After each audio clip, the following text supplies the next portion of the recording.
आता 10 वर्ष पार्लमेंटमध्ये आहे, लोकसभेमध्ये आहे.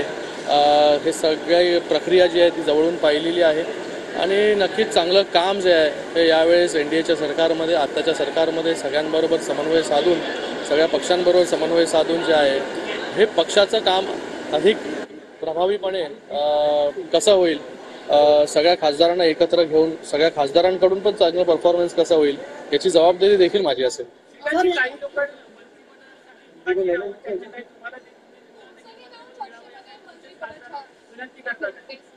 मी कालपासून मला भरपूर फोन आले. मी आजही पाहिलं की काही खासदार जे आहेत, काही आमदार जे आहेत म्हणतात की बाबा मला जे आहे मंत्रिपद द्या.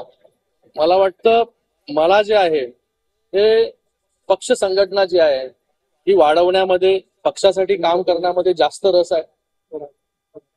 10 वर्षाचा अनुभव जो आहे हा माझ्या पाठीशी आहे.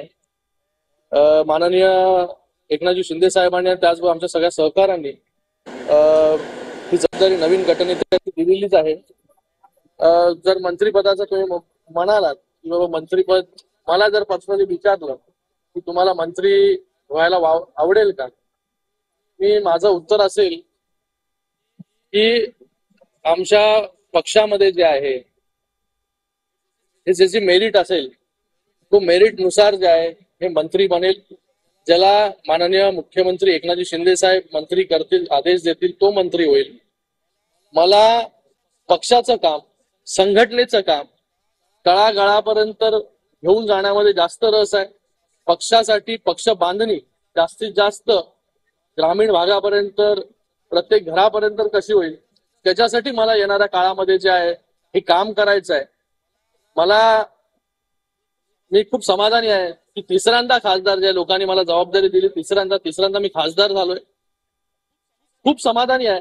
मागे वळून पाहिलं की 2014 आठवतं की तेव्हा 27व्या वर्षी जे मी खासदार झालो.